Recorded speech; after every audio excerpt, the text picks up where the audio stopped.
Okay, Brad, James, I want to welcome you to the show today. Well, thank you for having me.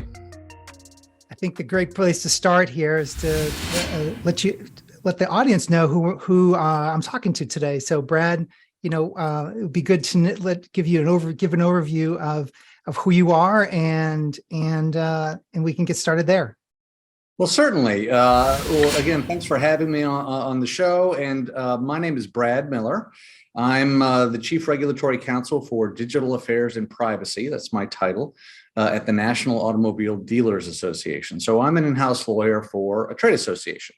Our members are franchise dealers. So all the folks that have the OEM's name on front of their store, they're our members. And we've got about nearly 17,000 members across the country. And, my job is to basically try to read and review the things that come out of Washington and then put it into something like intelligible English for dealers and others. So I'm a compliance lawyer. I help them comply with the rules.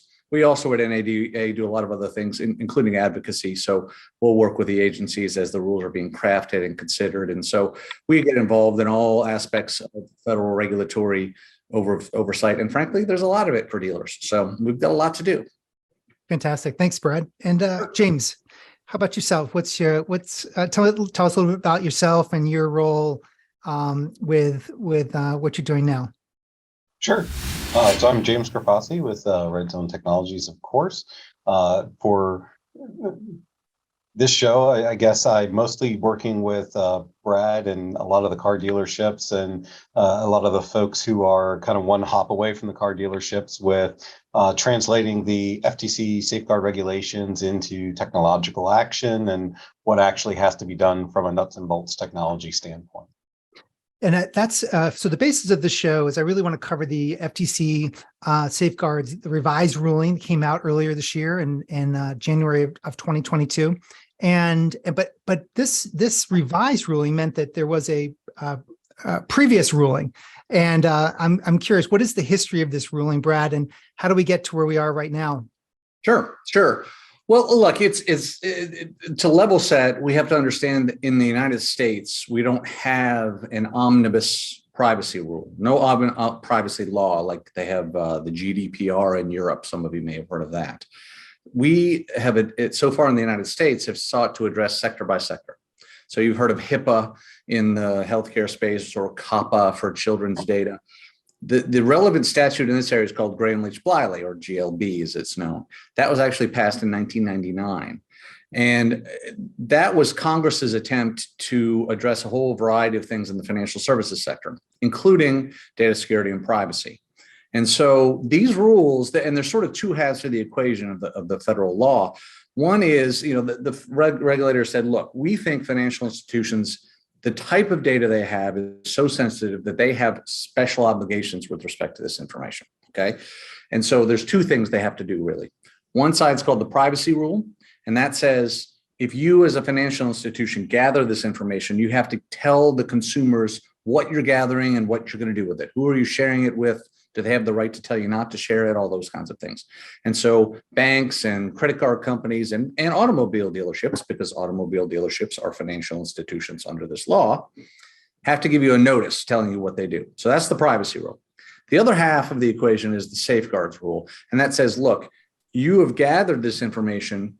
You also have to take steps to protect it. So the rule was directed by statute by Congress in 1999. The privacy rule came out in 2001. The safeguards rule came out in 2003. So the safeguards rule has been around almost 20 years. Now, what happened was basically the rule that the FTC put forward. Now, first of all, I should tell you, the FTC is not necessarily a data security and privacy enforcement agency, but it has become de facto that such an agency because of the safeguards rule. So over the years, they've exercised the authority granted them under Gramm-Leach-Bliley to enforce this rule. They also have this broad authority under what's called Section 5 of the FTC Act, which says basically if you do something that's unfair or deceptive, they have the right to bring an enforcement action against you as a U.S. company.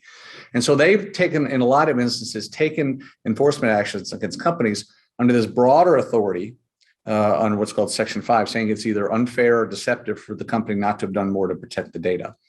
But the safeguards rule is specifically aimed at financial institutions, and it has a specific set of requirements. So when they issued the rule in 2003, they said basically that you have to take reasonable steps to protect the data you have, depending on how big you are, what type of data you have, who has access to it, sort of a lot of the factors that go into to variable, different business situations. You have to do what's reasonable. Well, you can sort of see what happened is we had a series of breaches over the last 5 to 10 years. The FTC sought to bring enforcement actions for these breaches, and they would come in basically after the fact, after there'd been a breach, identify what happened and say, well, the fact that you didn't do that was unreasonable, right? And finally, a few companies said, well, wait a minute. I thought what we were doing was reasonable. It seemed reasonable to us. You haven't really explained to us what reasonable means. So that, how is it unreasonable? And the FTC, frankly, started losing those cases. So what they said, okay, here's what we'll do. We'll take all the enforcement actions we've brought against these people for 10 or 15 years, and we'll say, all financial institutions have to do all the things that we told these people to in these enforcement actions. So what resulted was a rule that came out about a year ago. It was issued December 9th of last year, and it's effective as of December 9th of this year, 2022. And it basically says that it's not enough anymore just to do what's reasonable. You have to do these list of things, 18, 20 different things that I'm sure James can get into. And it's a mix of technical steps, contracts, policies, training, a whole set of things that companies have to do just as a minimum to meet your obligations under the safeguards rule. So they've gone from this sort of reasonableness standard to a very prescriptive list of issues. And it doesn't matter if all of these things actually add to a data security benefit for the company. You just have to do them. So it's a little unfortunate, and there's slight overkill. But the background for it really is because the FTC is looking for a way to move the market forward, to really push data security forward across the board. And increasingly, I'll just mention, they're increasingly using these same standards under their broader authority. So even if you're not a financial institution, they're starting to bring enforcement actions saying you should be having multi-factor authentication, encryption, and password policies and the rest of these things, regardless. So it's becoming a bit of a de facto privacy standard in the US, which is interesting because we could talk about the other FTC efforts in that area. But that's the genesis of what's happened. And that's why it's so hard for dealers, because they've been living in this world, and other financial institutions, they've been living in this world for 20 years. All of a sudden they have to turn on a dime and say, oh, wow, we have to all of a sudden change all of our internal policies. And by the way, we also have to make sure our service provider, third-party entities, and we'll talk about this, are doing the same thing. So it's a big lift. They gave folks a year to do it, which we don't think is nearly enough time, but we're doing the best we can. And what is the exact date, Brad, of adherence to this? Sure. As I said, it's the deadline for compliance is December 9th, 2022.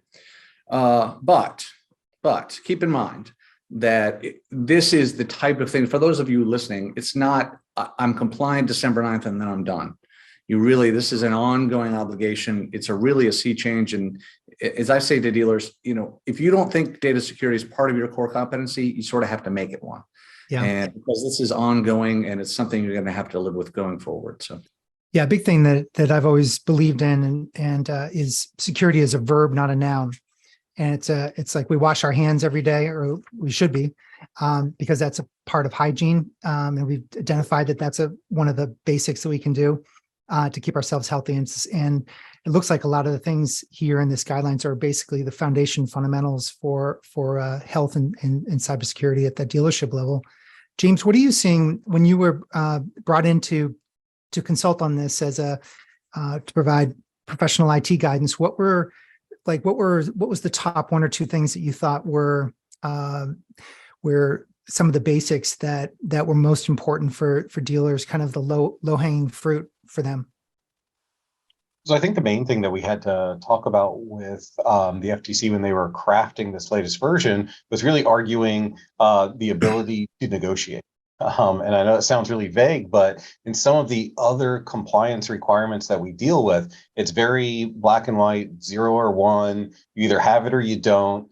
And a lot of what happened in the safeguards is there's a lot of room for what's called the qualified individual or whoever's in charge of the IT security program to be able to negotiate and say, well, I didn't do what's listed here, but I have this other compensating control, or but I have this other security control that overrides it.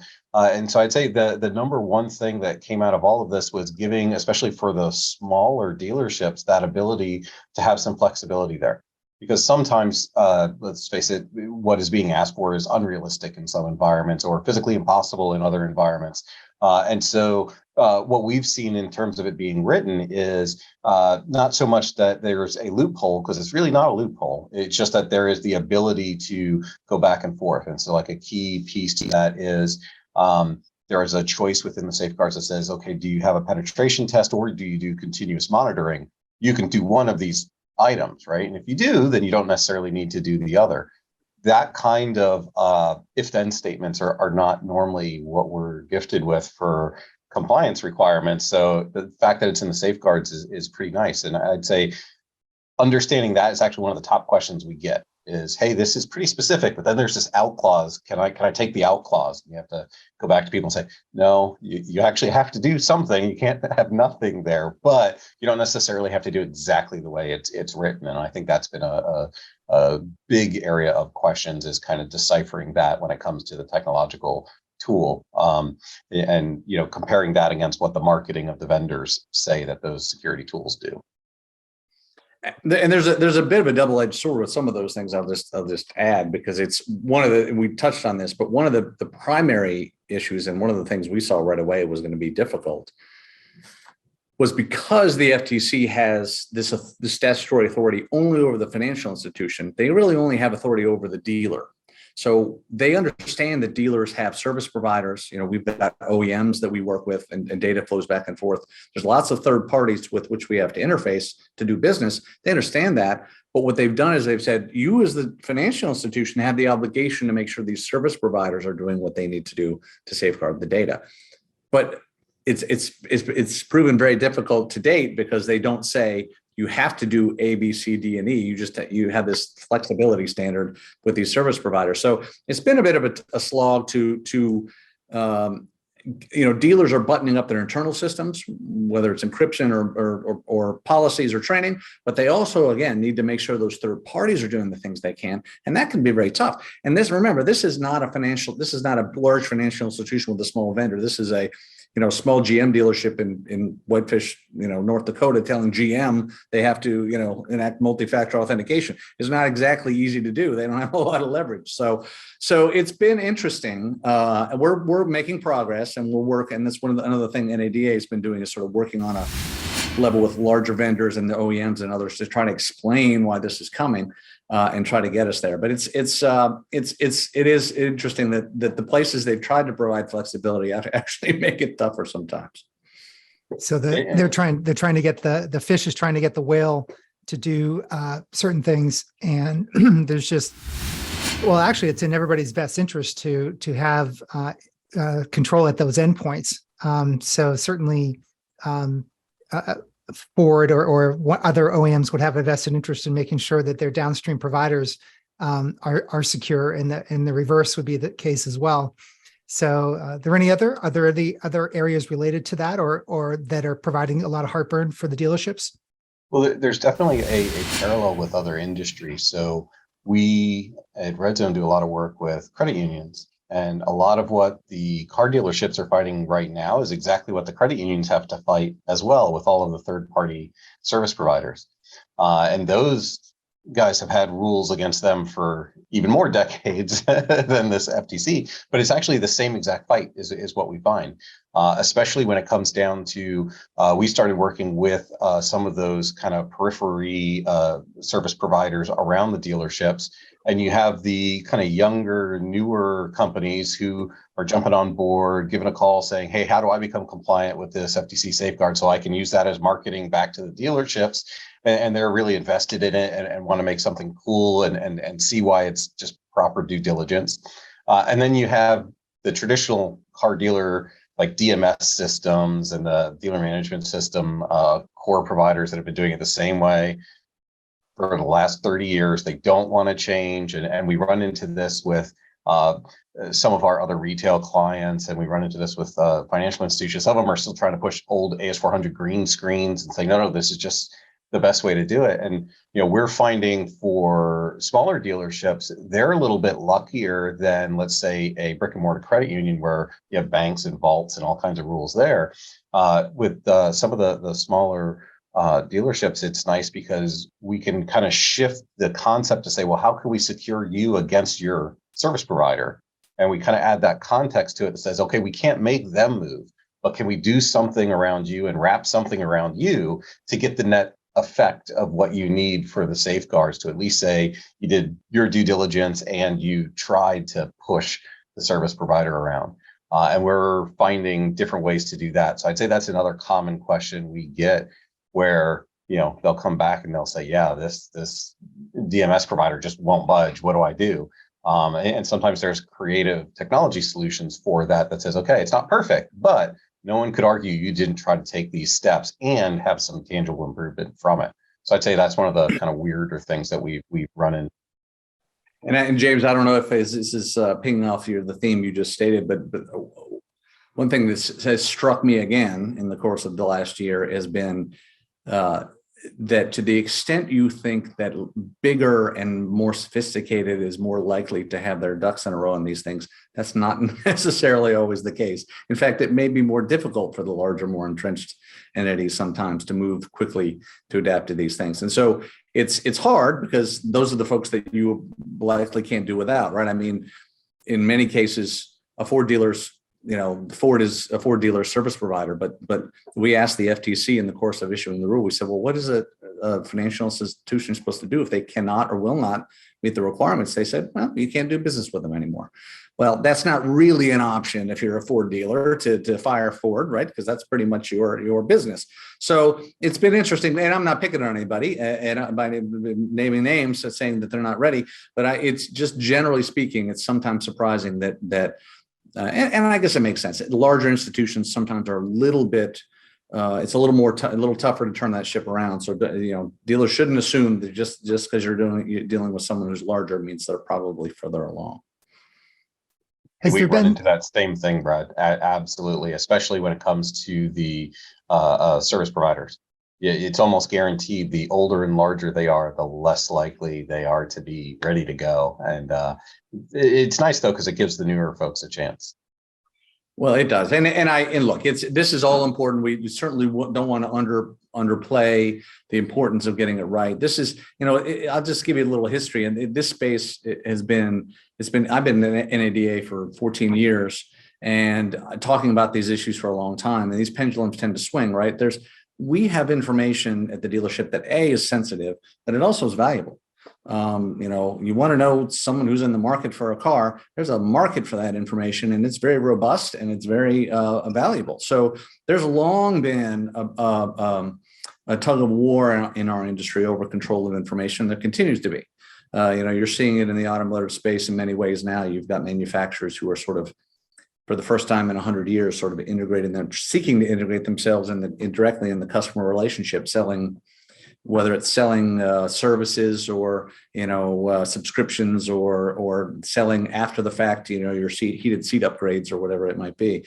So it's been an interesting atmosphere in which to do this because, of course, you're saying, hey, look, we have to tighten down this information. At the same time, they see these big dollar signs in their eyes for what they're going to be able to do with this information going forward. So just adds a little bit more to the importance of getting it right from our perspective. I think also it's been interesting, some of the broader words that are used, like conducting a risk assessment. Like, what does that really mean? That's a very, it's a bold and wide, it's a wide statement when you say we need to have a risk assessment, because that goes all the way from policies and procedures and all the way through the technology. And so, but it doesn't necessarily mean that. It could mean that. So are you getting, Brad, any questions about what it means to have a risk assessment? I'll also ask James the same thing. Yeah, there's a difference between sort of reading the statute and trying to provide this overarching guidance, and then actually getting in the trenches like James does. So I'll let him tell the war stories. But the FTC gives some broad guidance on what that means. But it is hard. It's tough. We've told folks you should take certainly the first time around, you should take a very broad view.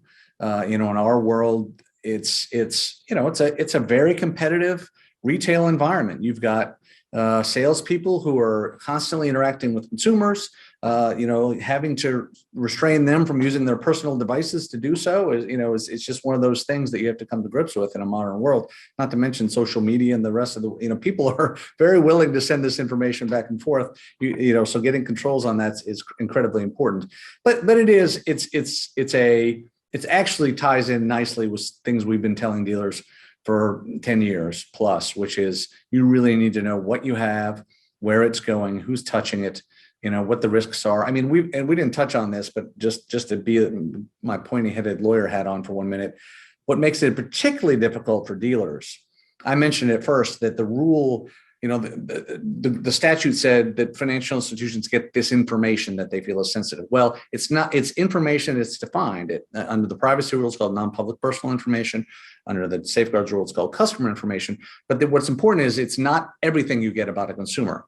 And if you're at a credit union, pretty much all their data is going to be this highly sensitive customer information. If you're at a dealership, it's only information that someone provides you in the course of seeking financing. So if I'm Brad Miller and I walk on the lot and say I'm interested in that, Bronco, and I give you my name and phone number, that's not protected information. But if I put that same information on a credit application, it is protected information. So we've got this extra layer of complication because we have cash customers, we have service customers, and others that are not in this sort of protected level. And so, on top of everything else, they've got to make, the dealers and their vendors have to make these determinations about what the nature of this information, and it's context specific.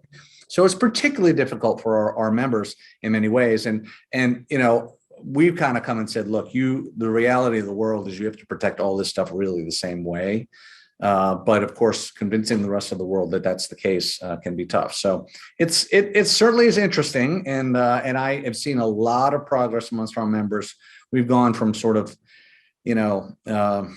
I would say a less than optimal understanding to, I think, a really broad-based understanding and awareness of this in our industry, which I think is a good thing overall.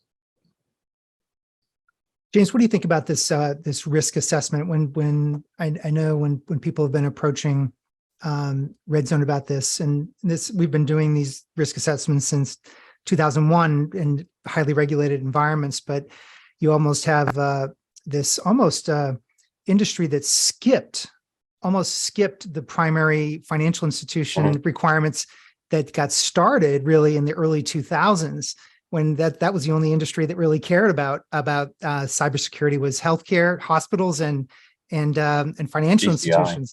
Yeah, and then all of a sudden we've got basically an industry that's now kind of almost had to look and catch up. So what do you look at? How do you approach someone and think about it from a risk assessment perspective when someone approaches you? Well, some of the ways they wrote it in the rule actually help with that. So unlike some of the others, they put, for example, vulnerability scanning and pen testing, which some people consider a type of risk assessment, is in a different section. So no one can be confused that the basic risk assessment is just run a pen test and you're fine. And that does happen in other industries. So part of it is actually quite nice. There's another piece in their risk assessment that I like, which is they actually call out doing assessments to find new threats and then do something about it. Then that's also different, because if we go to some of the other compliances, it's no, just keep running the same assessment again, over and over and over again. And you're not really adapting to, what's new and changes in the environment and all that kind of stuff. And in this case, they actually call that out. And so we see risk assessments being asked for really in two things. Someone will come in and say, hey, I had the lawyers do a risk assessment and now they said, get the technologist to go fix it. Or the technology guy said, let's go fix this stuff, and then say, hey, go have the lawyers write up this process policy part that you need. So we're kind of seeing it come from just two different directions, and they're not at odds at all with each other, but it's very true. Within this, there's an administrative piece, a process piece, and then there's a technology piece that's very distinct. And I think that's helped people people with simplifying what is a risk assessment, because they all know where they want to start, right? If it's a business person asking for it, they usually start at the legal side and get down to technology. If it's the finance guy or the operations guy asking for it, they usually start with the technical side and say, we'll get up to the legal side later. And I don't think there's a good or bad, because you have to do both eventually, and they all get you there.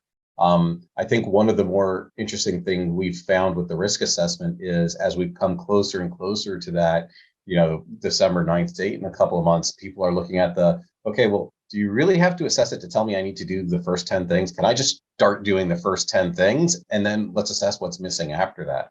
And I think that's become a bit more popular, because realistically, any good IT firm should be able to say, hey, do you do these 10 things? If not, just That's do that true. first. That's a and then good hit point. next. That's a really good point. They're not asking for these, they are prescriptive enough where you could almost check the box on it from any of your service providers that provide any sort of security options for you. You're right. You can go down that as a checklist. That's a good point. And also, I think the automobile dealers have an advantage, because I might be misstating this, and Brad, you can chime in, but it seems to me that a lot of the application related data that you were just referring to, the credit app stuff, that's not really touching every department, right? That's just touching finance generally, or is that a false statement?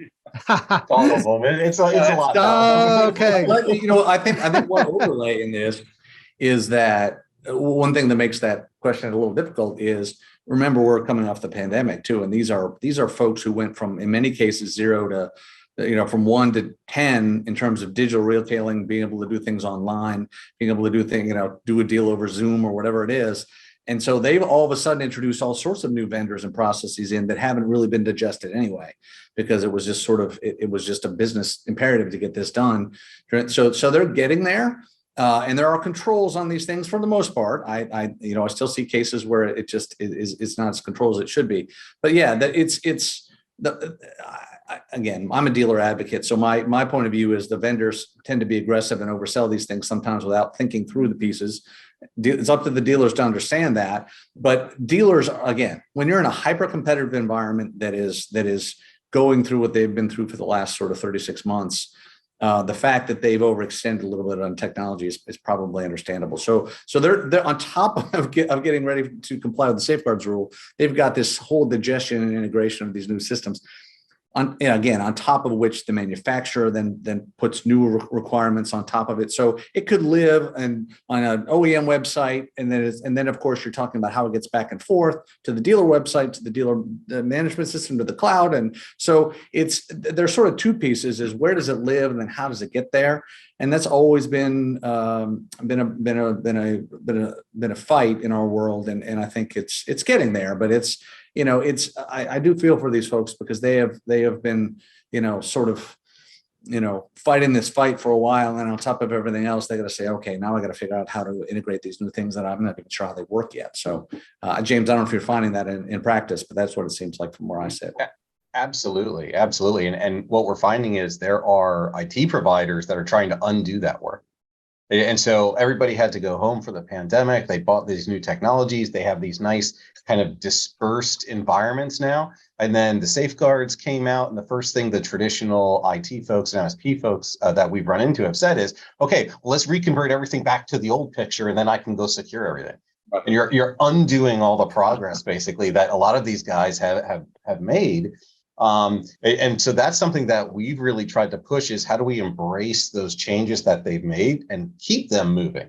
Because half of the dealerships that we're dealing with, everything is decentralized, much more so than a central environment, right? They're using SaaS providers, they're using external technology providers, hosted DMS system, everything's out there. And the knee-jerk reaction on the IT side is, well, let's suck everything back together, and then we can do the safeguards in the old-fashioned way. That's and really I think flipping important. that around has been really, really difficult. But it's something we've been working with them for, because it's progress, right? You want to keep the business side progress going as much as the security side, because it is a hard business right now, right? They are active, and they are moving at 1,000 miles an hour, and we got to help support that while at the same time making them secure in that journey. Yeah, I'll translate that for everybody. What James is saying is that we used to live in a castle methodology where people would cross the moat, with the drawbridge, and they inspect people before they come in. And then if you were a commoner, you go down the commoner lane. And if you were part of the nobility, you went down the nobility, and only certain people could get into the keep. Now that's all changed. Now there's elements of the castle that are dispersed everywhere in the cloud. And we can call it the cloud, we can call it SaaS, we can call it DMS, but there's other people doing the work for us. And so you cannot go back. Like, the horses have already left the corral. And that's essentially what James is saying. We see some people try to pull back, and that just doesn't work. We can, and we do need to secure these external data lakes, or data places where the data is. I don't want to say data lake because that conjures up something else, but that's a great point, James. And just to add in the variables here, we're also finally starting to see the reality of a two-way data flow that's been envisioned for a while between the dealers and their manufacturers and the vehicle, right? I mean, you've got telematics data that's actually beginning to have a material presence in the marketplace, getting that information to the dealership. And vice versa. You know, the connectedness is not just in the retail process; it's how your vehicle gets repaired, and is it done in person or remotely. And so, you know, it's an interesting mix, and there are a lot of variables that are hitting these folks at once. And so, you know, the fact that they're getting as far as they are is heroic in many cases. And you know, and we're living also in an age, frankly, where the FTC is very, very activist. And so, you know, while this rule applies to all financial institutions, I have a feeling that there will be some enforcement actions early next year, and we hope it's not our folks. We sure do. And so again, it may not be perfect, but we want people to do as much as they can, as far as they can, by the deadline, and then keep plowing forward. Because we've got, as an industry, we were just talking the other day. You know, there's no consensus on things like InfoSec questionnaires. There's no consensus on what the audit right means for third parties, right? And these are things that other industries have sort of come to, like PCI arose based because the payment card industry faced this a while ago, these similar issues, and they kind of agreed on a set of standards. And so we're working on some of those things, but we're going through some growing pains on that. And so, you know, keep plowing away, and I think it'll get easier as time goes on, but we hope our folks get most of the way down the road by December 9th. And you envision it following similar path to like PCI, Brad, where there's like a B, C, and D questionnaire. Like, you can have an auditor can come in at the top level, but it'll just be like a self-assessment at the bottom level. I would think something like that, because look, it's, you know, we see it from the dealer's point of view, and they've got 20, 30 third-party providers they have to deal with. Well, you talk to some of these big vendors, OEMs, who have 4,000, 5,000, 6,000 dealers. They've got a very difficult, you know, from my perspective, they're the ones who'd want to drive the standardization in many ways, because if they can, you know, do the InfoSec questionnaire one time, even if there are variabilities for dealer situations, that helps them, right? If there's a third-party audit they can thoroughly do one time, it seems to me that helps them. So we're working on those I mean, it helps dealers too, but it makes more sense because it gets everybody over that threshold. And frankly, if the threshold moves, which we think it will, we'll be able to move as an industry rather than individually. So I hope so. We're working on those. We've got some industry-wide efforts underway, and we hope to continue. Now, where do you see this? I know they had to choose a person to oversee the company's information security program. As I was reading through the ruling, I can imagine that caused a lot of heartburn, knowing the salaries required of on-premise full W-2 folks to come in to run a cybersecurity program, and then also just promoting someone within the organization. It could be another option, or virtual services, virtual information security officer services, or VC. So where are you seeing people aligned mostly to? I'll ask that question to both of you. James, you want to go ahead? Sure. I mean, that was definitely during the FTC data gathering panels, the most highly argued point in there. I think everybody ranted about that. And it's important that, you know, at the end of the day, what the ruling has ended with is that you must have an internal person responsible. They do not need to be the subject matter expert. And I think they wrote that clearly enough that everyone seems to understand that at this point. We were just talking with a large couple hundred person group, and they have pretty much no IT staff, right? And it was interesting. They had a privacy lawyer, they had me, and we were all talking about the FTC safeguards, and everyone instantly understood. And they pointed at this one poor guy, and they're like, "He's the qualified individual." And in the write up to their board, they're like, "I'm the qualified individual, but I've got this privacy lawyer and this subject matter expert, and that's how I'm going to get it done." And the safeguards are written for people to be able to do that, because you can't always afford your own person. And they are very specific, though, this time, that you're not abdicating responsibility. You're just abdicating subject matter expertise. And I think that was a good thing. Well, and it's when I speak to this on the rule to dealer groups around the country, which I've been doing a lot last year, usually one of the first questions I get, is there any special liability if I'm the one who's the qualified individual? Am I personally liable if there's a problem? So look, it's to be clear, since 2003, dealers have had what's called a program coordinator under their current compliance. So it's not a completely foreign concept in the sense that there's a person responsible. But James is right. The original proposal called for the hiring of a chief information security officer at every dealership in this country, which didn't make a ton of sense, and we certainly vociferously argued against. But look, my lawyer's hat, I think, beyond the qualified individual, as I always say to dealer groups, I say, look, remember, there are four written documents you're going to have to comply with this rule.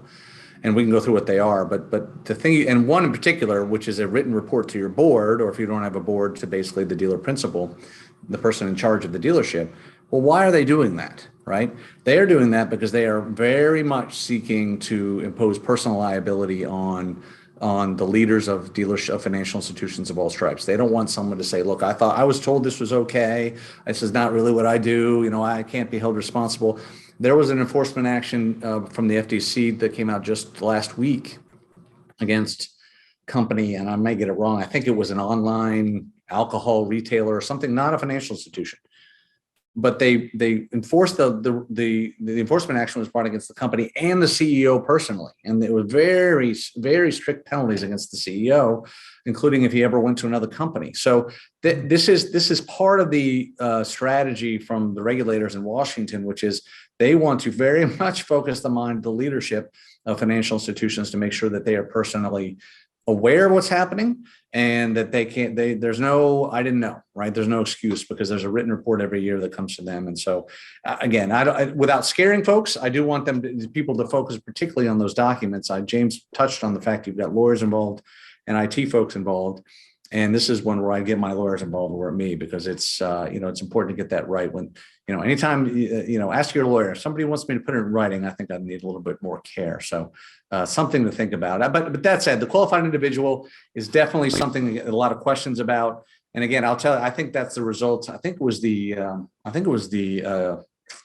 Experian breach. I can't remember which, but one of the high profile breaches where basically the investigation came up. There were 3 or 4 people that had different parts of the responsibility in the organization, all sort of pointing the finger at each other. And the FTC said, nope, we want one person who ultimately is where the buck stops. So James is right. You don't have to be an expert, but you better be on top of this. And you're going to have to be able to answer the phone at 9 o'clock on a Friday night when the ransomware thing comes in, or whatever it is, right? So it's important, but I don't want folks to be afraid of it, because I think it's a real service to the dealership.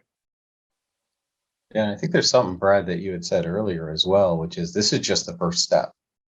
I think that's an important concept too. Right now, we're looking at this from the aspect of what the FTC wants.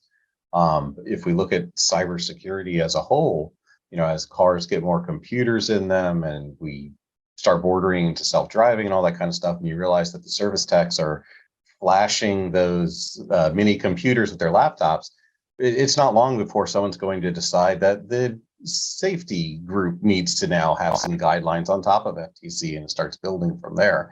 So I kind of view this from a security aspect of this is just the first brick to fall. And now not only will the FTC make it more difficult, but advances in cars themselves are going to start making security more important, even to the dealership level, at least as far as the service departments and things like that go. So definitely it's going to be a journey, not an end game. Oh, absolutely. And look, there's all sorts of, we could spin off another hour-long conversation on third parties that want access to that information about cybersecurity requirements for repairing vehicles. We've long had conversations in DC. Ultimately, I think it will redound to the dealer's benefit writ large to be at the cutting edge of security and being on top of their IT systems, because you're right. They're not going to be able to adequately service vehicles. They're not going to be able to ensure that software is up to date and all the rest of the things that are part of the service process.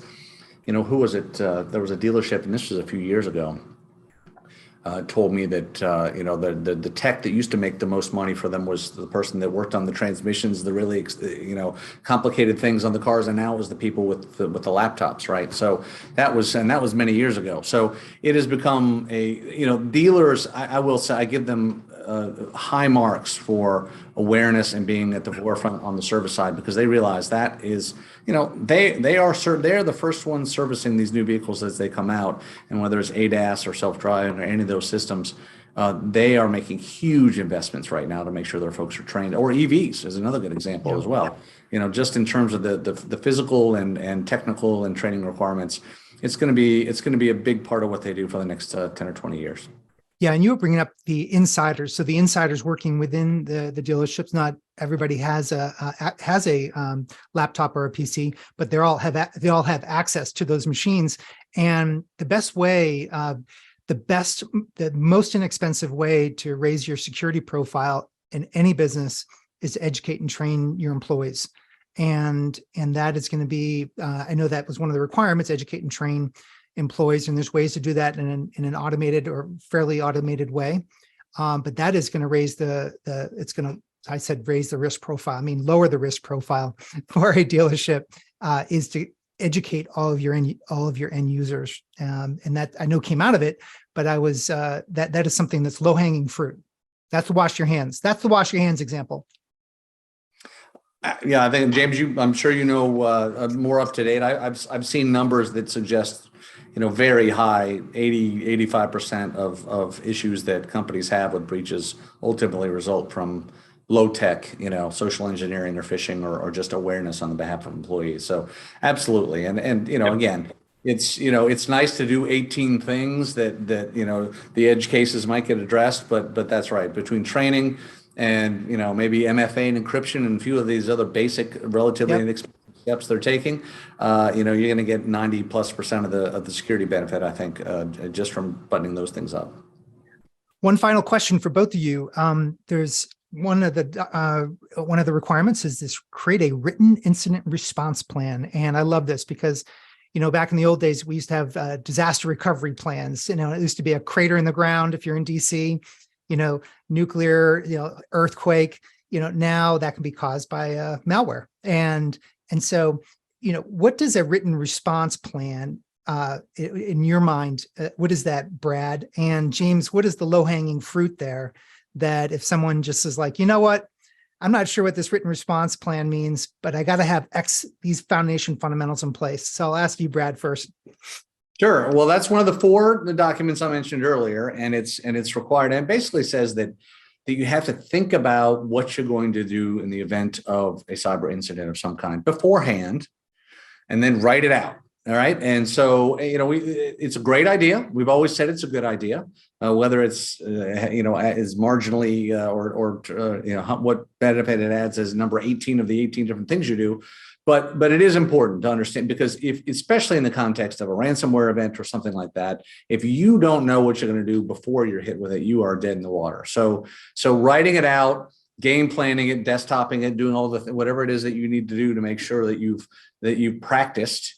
But you don't want to be trying to figure out who's going to be authorized to pay the money, or are you going to pay some on Friday before Labor Day, and when you're about to be closed, for your store's going to be closed all weekend. So it's a very beneficial exercise. Again, be careful the way you write it out, because the written document piece is you don't want to have something that a lawyer will tell you don't have a policy that you don't follow. Sometimes that's worse than not having the policy at all.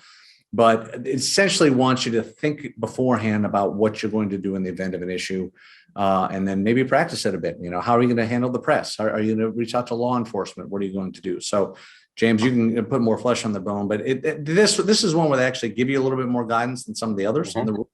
But it's a good thing for folks to think through in any event.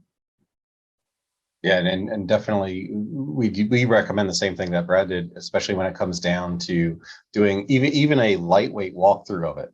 Because there's nothing worse than someone pulls out this binder of an incident response plan. They say, we do all of this stuff. And you can just look at it and say, that hasn't been updated in 10 years. There's no way you do any of that. You're better off with 3 paragraphs, right? That say, in the case of an event, the first thing we're gonna do is call our lawyer.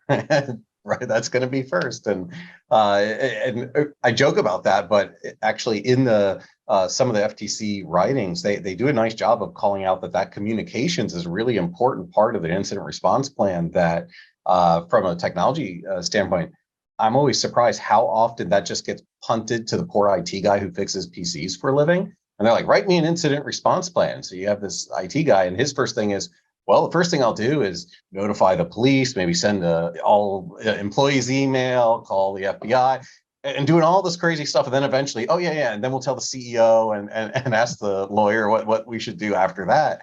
And it's being done in like a in a vacuum. And so we always advise people IT should be a player in that world and a teammate, but the incident response plan should not be a technologist written document, because we find that causes more trouble than good. And James, I'll tell one anecdote, and I think this was a non-dealership scenario, I hope, but there was an IT person who told me that there was a ransomware incident. They were called in to handle it, and they began the forensic work and looking to see what happened. And all of a sudden, they got a call from the CEO of the organization saying, the press is here. Would you get on? Would you speak to them and tell them, have an interview with this person so you can tell them what happened? Because their truck was out front with the antenna going on. So, yeah, you want to think about that a little bit beforehand. And I'll tell you, in all seriousness, for dealers who are listening, there's benefit in doing that. There's also, I will tell you, I've been pleasantly surprised if you actually think about this, and I would encourage you to think about outreach to law enforcement. I have heard from many sources that the law enforcement, while it may be intimidating if you've never talked to them before, they often can be tremendously helpful, especially in a ransomware incident or something like that. Often they'll have the encryption keys. They know these people. They'll know sometimes who the actors are. They'll know if it's even legal to pay these people, which is a whole different conversation. So it's much better to start that relationship before there's an issue, so that you're not as intimidated when the time comes. So I would encourage dealers to think about that. So there's definite benefits there. Great point. That's a great point, Brad. Well, look, we're at the top of the hour, and I really appreciate both of you for coming on and talking about the safeguards ruling, educating dealerships about this, and giving some real food for thought of how they plan and get this done. Are there any final comments that you were really wanting to say, or do you think I might have missed asking about, James or Brad, that you want to leave with? Go ahead, James. I guess I would say, especially when it comes to incident response plan and training, there's always a lot of effort on what people are going to do, and it generally leaves out what people shouldn't do.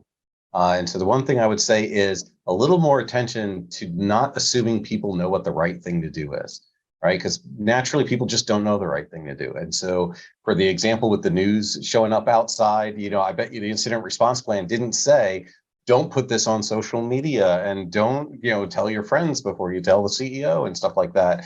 And we've seen that happen in other war stories, and that kind of, it's a great place in some of these documents, and especially in some of the training, just remind people what they shouldn't do, not just what you are going to do in the case of a security incident or event or something like that.